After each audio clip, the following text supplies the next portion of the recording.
وعلى آبائه في هذه الساعة وفي كل ساعة وليا وحافظا وقائدا وناصرا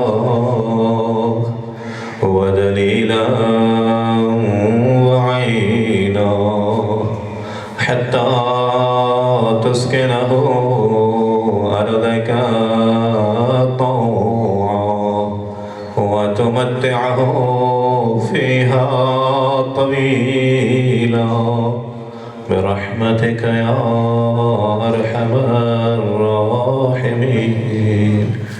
امام زمان کی آمد و سلامتی کے لیے صلوات.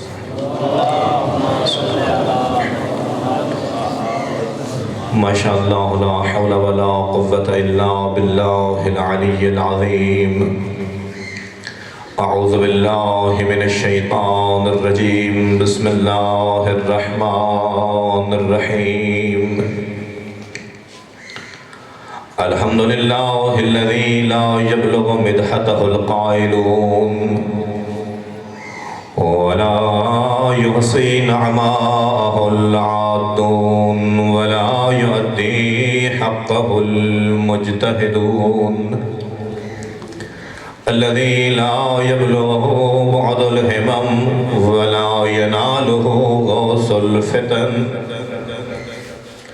والصلاة والسلام على سيد الأمم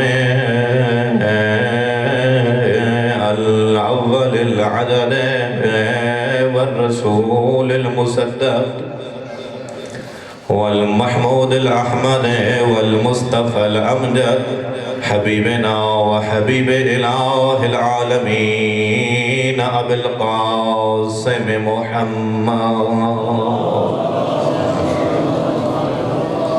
وعلى أخيه ووزيره وخليفته وابن عمه ووارث علمه علم الأولين والآخرين علي بن أبي طالب أمير المؤمنين وعلى السيدة الجليلة العقيلة الطاهرة الزكية وعلى الحسن المعصوم المسموم والحسين الغريب المظلوم وعلى أولادهم الطيبين الطاهرين المعصومين لا سيما بقية الله في الأرضين روحي وأرواح العالمين لتراب مقدمه الفداء ورحمة الله على أحبابهم ومحبيهم ومواليهم أجمعين واللعنة الأبدية على أعدائهم من يوم عداوتهم إلى أبد الآبدين. أما بعد فقد قال الله تبارك وتعالى في كتابه المجيد وفرقانه الحميد وقوله الحق وهو أصدق الصادقين. بسم الله الرحمن الرحيم. وما آتاكم الرسول فخذوه وما نهاكم عنه فانتهوا. صلوات. نعرہ تکبیر، نعرہ رسالت، نعرہ حیدری برائے تعجیل ظہور امام زمانہ. بلند صلوات. دعا ہے خالق لم یزل آپ کا اس مقدس ذکر کے لیے اس مقدس مقام پہ چل کے آنا اپنی بارگاہ میں بطور عبادت قبول فرمائے، اور بانیان کا یہ صف ادا کریم خالق اپنی بارگاہ میں منظور و مقبول فرمائے. آپ لوگ جتنے اس مقدس ذکر کے لیے اس مقدس مقام پر چل کے آئے، کریم خالق ہر قدم کے بدلے آپ کی نیکیوں میں اضافہ فرمائے اور آپ کے گناہ معاف فرمائے. جس مقصد کے لیے یہ مجلس کا اہتمام کیا گیا، کریم خالق دونوں سید بزرگوان کے درجات میں اضافہ فرمائے، گناہنے کبائر و صغائر سے درگزر فرمائے، اللہ ان کے مراحل آخرت آسان فرمائے، اور جملہ آپ سب مومنین کے مرحومین کو بھی اللہ کروٹ کروٹ جنت نصیب فرمائے۔ مریض مومنین کو اللہ بیمار کربلا کی بیماری کے واسطے صحت کامل و عاجل مرحمت فرمائے۔ جو مومنین بے اولاد ہیں کریم اللہ بی بی رباب کی اجڑی جھولے کے صدقے میں تمام مومنین کی جھولیاں آباد فرمائے۔ مشکلات میں دو چار مومنین کو کریم خالق کربلا والوں کی مشکلات کے صدقے میں آسانیاں عطا فرمائے۔ ان تمام دعائیں مریض مومنین امام سجاد کی طویل و شدید بیماری کے واسطے میں کریم خالق اپنی عزت و عظمت کا واسطہ، اپنے اسماء حسنہ کا واسطہ، اپنے اسم العظیم الاعظم کا واسطہ یا اللہ مریض مخصوص اور جملہ جتنے بھی مومنین مریض ہیں تمام کو کریم خالق صحت کامل و عاجل مرحمت فرما۔ ان تمام دعاؤں اور وہ دعائیں جو آپ کے قلوب میں موجود ہیں تمام دعاؤں کی قبولیت بالخصوص والی برحق امام زمان عجل اللہ فرجہ الشریف کے ظہور میں تعجیل کے لیے خلوص بھری صلوات تلاوت فرمائے۔ انتہائی مختصر وقت ہے، کوئی زیادہ تمہید نہیں، بس چند جملے، چونکہ ایام صادقین ہیں، ماہ ربیع الاول ہے، کل 17 ربیع الاول دو معصوم ہستیوں کے ساتھ منسوب دن ہے۔ 17 ربیع الاول کو خداوند متعال نے ہمارے اوپر ایک خاص احسان فرمایا، خاص منت فرمائی۔ خدا نے ہمیں دو وہ نعمتیں عطا فرمائیں کہ جن نعمتوں کا ہم شکریہ ادا نہیں کر سکتے۔ ایک نعمت رسالت ہے اور دوسری نعمت ولایت ہے۔ جشن صادقین ہے، ماشاءاللہ آغا صاحب بہترین انداز میں آپ کو اخلاقیات و احکامات قرآن بیان کر رہے تھے، بس میں دو میٹھی گولیاں دے کر آپ کی زحمت تمام کروں گا۔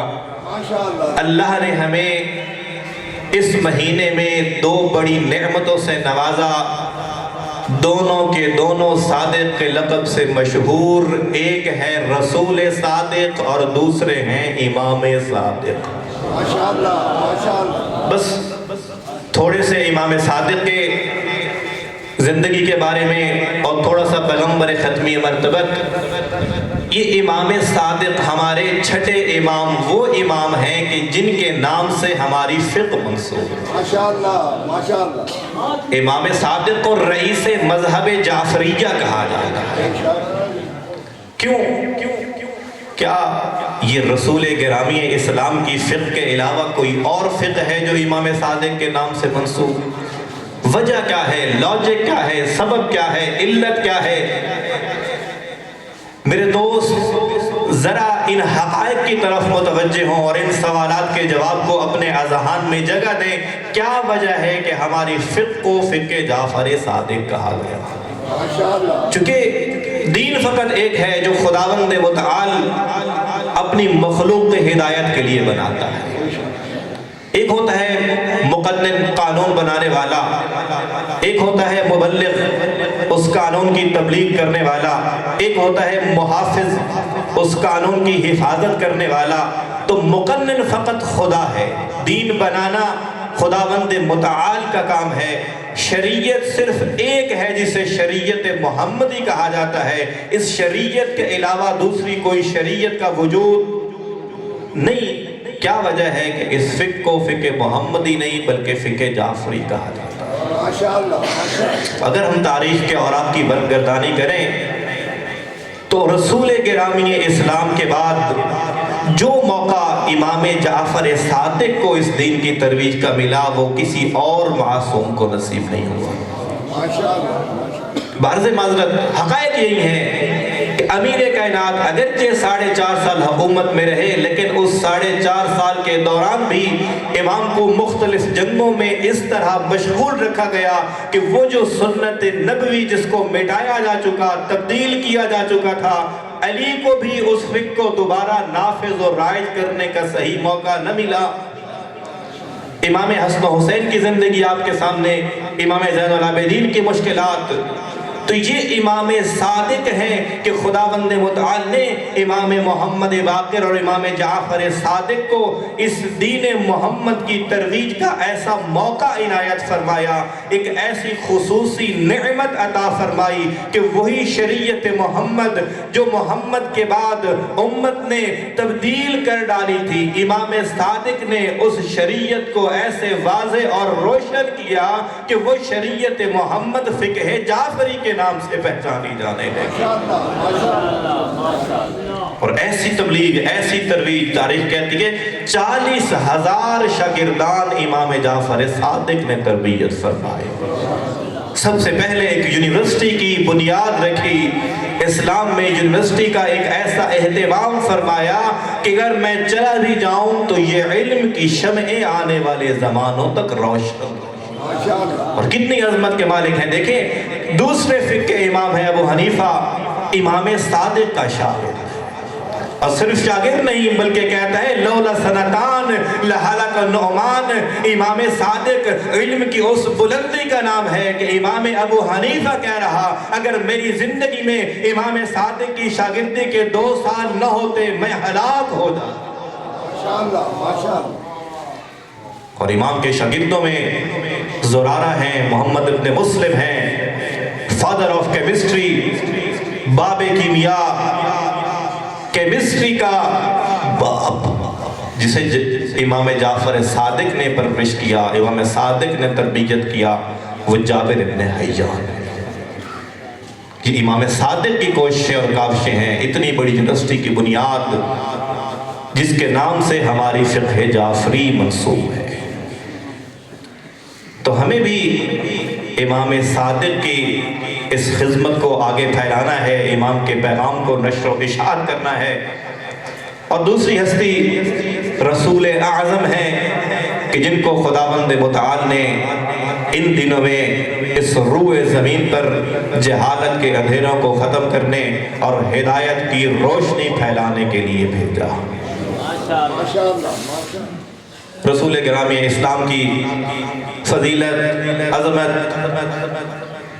بزرگان تشریف فرما ہیں، اہل علم حضرات علماء کی موجودگی میں فقط چند فضائل کی طرف اشارہ کرنا ہے، چونکہ حقیقت میں تو پیغمبر کے فضائل بیان کرنا ممکن ہی نہیں۔ منطقی اصطلاح ہے معرف اور معرف کی، حقیقت فضیلت تو وہ بیان کرے جو یا پیغمبر جیسا ہو یا پیغمبر سے بزرگ تر ہو۔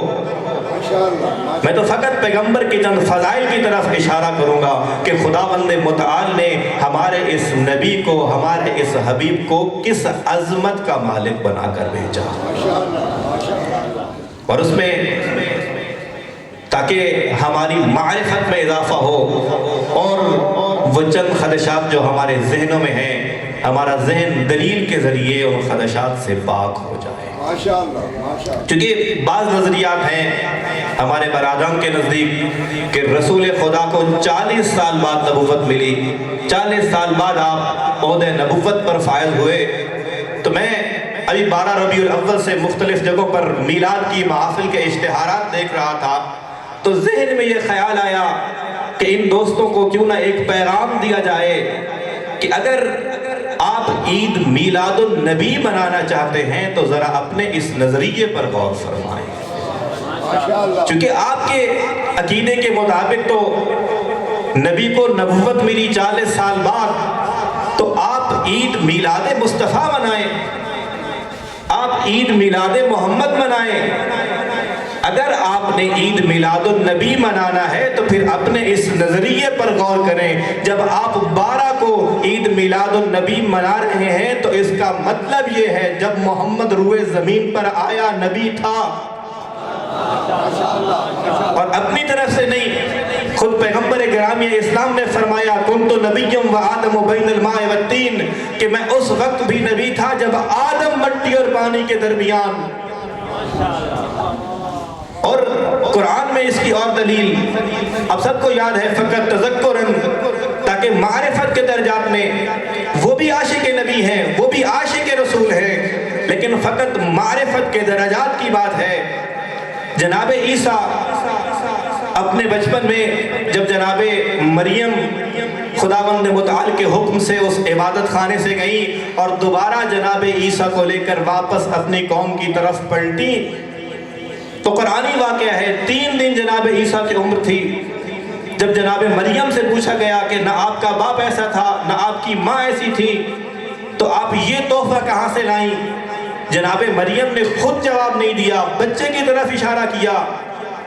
جب وہ لوگ تمسخراً مذاکر جناب مریم پر ہنس رہے تھے تو حضرت عیسیٰ نے فرمایا خاموش، میں اپنی ماں کی عصمت کی گواہی دیتا ہوں۔ فرمایا انی عبداللہ آتانی الکتاب وجعلنی نبیا، کہ میرے اوپر کتاب بھی نازل ہوئی اور خدا نے مجھے نبی بنا کر اس دنیا میں بھیجا۔ یہ جعلہ فعل ماضی ہے، جعلنی، یہ نہیں کہ مجھے اب نبی بنایا گیا، مجھے نبی پہلے بنایا گیا، دنیا میں بعد میں بھیجا گیا۔ تو میں آپ سے ایک سوال کرتا ہوں، جب وہ عیسیٰ جو پیغمبر کا رعیت ہے، جو پیغمبر کی رعایا ہے، جو پیغمبر سے منصب اور مرتبے میں کم ہے، اگر وہ عیسیٰ پیدائش کے وقت نبی ہے تو محمد 40 سال بعد کیوں؟ اگر ہم جناب عیسیٰ کو خود قرآن کی گواہی کے مطابق، قرآن کی شہادت کے مطابق پہلے دن سے نبی تسلیم کر رہے ہیں، تو میرے دوست اپنی معرفت کے درجات کو بڑھائیں۔ پیغمبر اس وقت بھی نبی تھے جب حضرت آدم کی تخلیق نہیں ہوئی تھی، اور خود ولادت پیغمبر کا ایک معجزہ ہے۔ اگر تاریخ پڑھیں تو جب پیغمبر کی ولادت ہوئی تو خداوند متعال نے مکہ کی سرزمین پر ایک ایسے نور کو بھیجا جس سے پورا مکہ روشن ہو گیا، چونکہ معمولی نور نہیں تھا، نور محمد مصطفیٰ تھا۔ اور یہ نور کیا ہے؟ اگر اسی نور کی معرفت حاصل کی جائے تو حقیقت محمدیہ کھل کر سامنے آتی ہے۔ جب احادیث قدسی کا مطالعہ کرتے ہیں تو خداوند متعال ارشاد فرماتا ہے کنت کنزا مخفیا، میں ایک چھپا ہوا خزانہ تھا، فاحببت ان اعرف، میں اللہ نے، میں قادر مطلق خدا نے چاہا کہ میں پہچانا جاؤں۔ کون چاہ رہا؟ اللہ چاہ رہا۔ فرمایا فخلقت نور محمد، جب میں نے چاہا کہ میں اللہ پہچانا جاؤں تو میں نے نور محمد کو خلق فرمایا۔ یہ نور محمد کوئی معمولی نور نہیں ہے، یہ وہ نور ہے جو معرفت خداوند متعال کا باعث ہے۔ اور پیغمبر کے ہم کیا فضائل بیان کریں گے، کیا پیغمبر کی فضیلتیں بیان کریں گے۔ اگر ہم پیغمبر کی پوری زندگی پر نگاہ کریں تو قرآن پوری پیغمبر کی زندگی کا قصیدہ پڑھ رہا ہے۔ اور علامہ مجلسی نے حیات القلوب میں پیغمبر ختمی مرتبت کے فضائل میں ایک عجیب حدیث نقل فرمائی۔ فرمایا اول ما خلق اللہ نوری، مفصل حدیث ہے، تمام حدیث بیان نہیں ہو سکتی، خود حیات القلوب جا کر مطالعہ فرمائیے گا۔ پیغمبر کی اس حدیث میں اول ما خلق اللہ نوری کہ سب سے پہلے اللہ نے مجھ محمد مصطفیٰ کے نور کو خلق فرمایا۔ کئی ہزار سال تخلیق آدم سے پہلے اللہ نے نور محمد مصطفیٰ کو خلق فرما کر کئی حجابوں میں پوشیدہ رکھا۔ علامہ حدیث نقل کرتے ہیں، طولانی حدیث ہے، مختصر کر رہا کہ جب اللہ نے اس نور محمد کو خلق فرمایا اور کئی حجابوں میں یہ نور محمد مصطفیٰ خداوند متعال کی عبادت کرتا رہا، وہ فرماتے ہیں ایک دن اس نور نے خداوند متعال کے حضور میں سجدہ کیا۔ نور محمد مصطفیٰ سجدہ کر رہا، سجدہ اتنا طولانی ہوا کہ پیغمبر کی نورانی پیشانی پر نورانی پسینہ آیا۔ جب محمد مصطفیٰ نے وہ نورانی پسینہ صاف کیا، اس پسینے سے 1,24,000 قطرے پسینے کے نکلے۔ خداوند متعال نے ہر قطرے سے ایک نبی کو خلق کیا۔ نعرہ تکبیر، نعرہ رسالت، نعرہ حیدری، مندر صلوات۔ تو اس نبی کا ہم کسی اور سے کیا موازنہ کریں؟ یوسف جس نبی کے پسینے کا قطرہ، اس نبی کے جمال کو، اس نبی کے کمال کو، اس نبی کی عظمت کو اور اس نبی کی آل کی عظمت کو ہم کیا بیان کریں؟ وہ جو آج تک پریشان ہیں، وہ جو آج تک یہ سوچ رہے ہیں کہ اہل بیت انبیاء سے افضل کیسے، میں اسی نبی کی حدیث سے ان کے سوال کا جواب دینے لگا ہوں کہ جو نبی ہیں وہ محمد مصطفیٰ کے پسینے کے قطرات ہیں، اور اہل بیت کے بارے میں خود پیغمبر فرما رہے لحمہم لحمی ودمہم دمی یعلمنی ما یعلمہم ویحزننی ما یحزنہم انا حرب لمن حاربہم وسلم لمن سالمہم انہم منی وانا منہم۔ کیا فضیلت اہل بیت کا موازنہ انبیاء سے، وہ جو محمد کے پسینے کا قطرہ ہو وہ نبی بنتا ہے، اور جو محمد کا خون ہو اسے اہل بیت کہتے ہیں۔ تو اہل بیت کی فضیلت و عظمت خداوند متعال نے انتہائی کمال، وہ محمد جو موجب تخلیق کائنات، جو مرضی خدا کا مالک۔ اگر ہم محمد مصطفیٰ کی سیرت و کردار کی طرف جائیں تو قرآن کہیں پر انک لعلی خلق عظیم کا قصیدہ پڑھ رہا کہ اے میرا حبیب تو خلق عظیم کا مالک ہے۔ کہیں پر اگر محمد مصطفیٰ بولے تو وَمَا يَنْطِقُ عَنِ الْهَوَىٰ إِنْ هُوَ إِلَّا وَحْيٌ يُوحَىٰ کی آیت نازل ہوتی ہے۔ کہیں اگر ہاتھ سے کوئی کام انجام دے تو قرآن کہتا ہے وَمَا رَمَيْتَ إِذْ رَمَيْتَ وَلَكِنَّ اللَّهَ رَمَىٰ۔ کہیں پر اگر محمد مصطفیٰ کے رخ انور کی فضیلت بیان ہو تو قرآن وَالشَّمْسِ وَضُحَاهَا کے قصیدے پڑھتا ہے۔ کہیں پر وَاللَّيْلِ إِذَا سَجَىٰ، کہیں پر وَمَا أَرْسَلْنَاكَ إِلَّا رَحْمَةً لِّلْعَالَمِينَ کے قصیدے ہیں۔ یعنی اگر قرآن کو بند کیا جائے اور عملی میدان میں دیکھا جائے تو خدا کا بولتا قرآن محمد مصطفیٰ ہے۔ لیکن اتنی عظمت اور فضیلت کا مالک ہمارا نبی،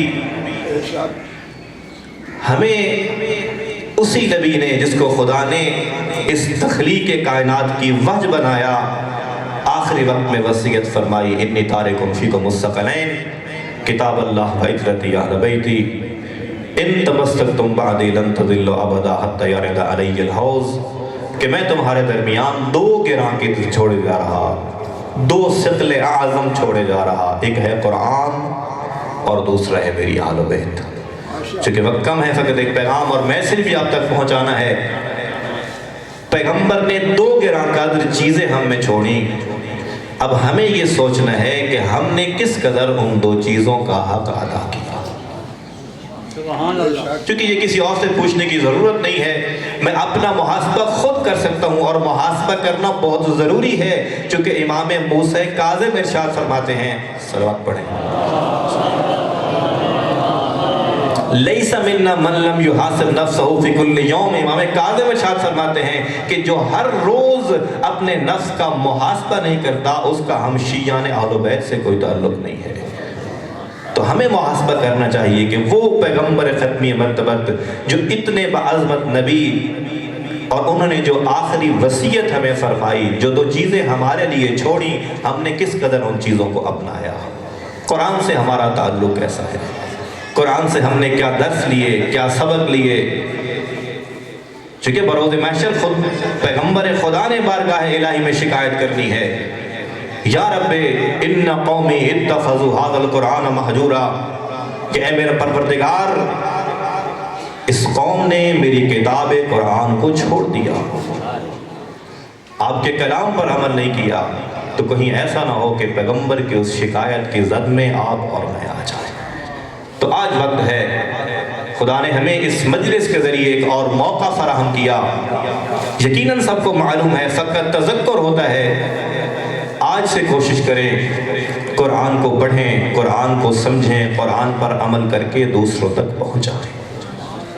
اور دوسری امانت جو پیغمبر نے ہمارے حوالے کی وہ تھے اہل بیت۔ اور اس زمانے میں جو اہل بیت کا آخری فرد ہے، جو ہمارے زمانے کا امام ہے، جو حجت زمان ہے، اب ہمیں اپنا محاسبہ کرنا ہے کہ ہمارا حجت خدا کے ساتھ تعلق کیسا ہے، ہماری زندگی میں کس قدر ہمارے زمانے کا امام موجود۔ اگر امام کا کلام پڑھیں، اگر خود امام کو دیکھیں، امام کے فارمین کو سمجھیں، امام تو ہمیں نہیں بھولے، امام تو ہر وقت ہمیں یاد کر رہے، ان غیر محملین لمراعاتکم ولا ناسین لذکرکم۔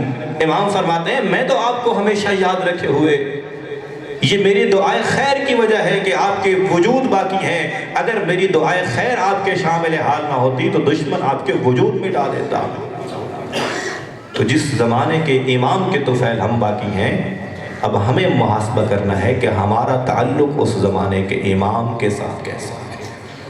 کوشش کریں اپنی روزمرہ کی معمولات میں اپنے زمانے کے امام کو شامل کریں۔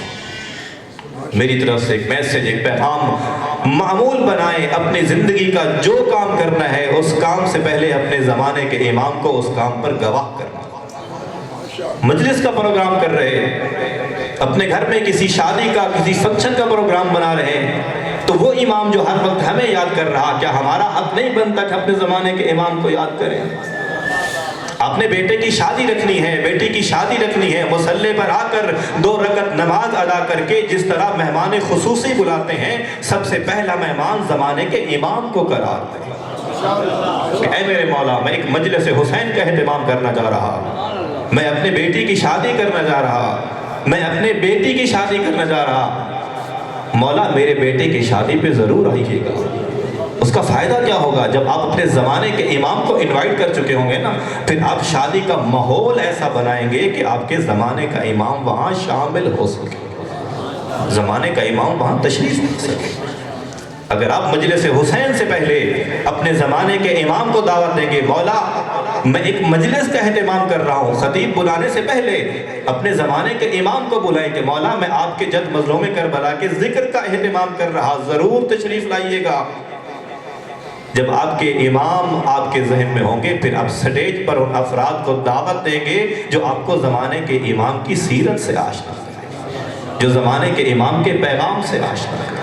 اور امام ہمارے منتظر ہیں۔ معروف واقعہ ہے علی بن مہزیار کا، امام کا ایک صحابی ہے، بس یہی واقعہ اور آپ کی ذہنت تمام۔ کہتے ہیں 20 سال یہ علی بن مہزیار امام زمان کی ملاقات کے لیے اپنے گھر ایران سے مکہ جاتا رہا، 20 سال۔ حدیث کا مطالعہ فرمایا، علماء سے پوچھا کہ مجھے وہ مقام بتائیں کہ جہاں حتماً میرے زمانے کے امام تشریف لاتے ہیں تاکہ میں اپنی زندگی میں اپنے زمانے کے امام کی زیارت کر سکوں۔ علماء نے بتایا، معصومی کی احادیث سے ثابت ہوا کہ وہ واحد مقام مکہ ہے کہ موقع حج پر زمانے کا امام دنیا کے جس گوشے اور کونے میں موجود ہو، وہ حج کے موقع پر بیت اللہ تشریف لاتے ہیں۔ تاریخ کہتی ہے 20 سال علی بن مہزیار امام کی زیارت کے ارادے سے اپنے گھر سے اٹھ کر مکے کا قصد کرتا تھا۔ اور آج کے سفر نہیں تھے، جہاز نہیں تھے، گاڑیاں نہیں تھیں، پرانے زمانے کے سفر، کئی مہینوں پر مشتمل سفر۔ کہتے ہیں 20 سال مسلسل علی بن مہزیار اپنے زمانے کے امام کی ملاقات کے لیے مکہ تشریف لائے۔ میں آپ سے سوال کرتا ہوں، جو اپنے زمانے کے امام کا اس قدر منتظر ہوتا کہ ہر سال میں امام زمانہ کی پر محمد علیہ محمد صلی اللہ علیہ وسلم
نماز با جماعت کا اہتمام اسی امام بارگاہ میں ہوگا، تو وضو کے بعد اسی جگہ تشریف لائیے گا، اسی جگہ نماز با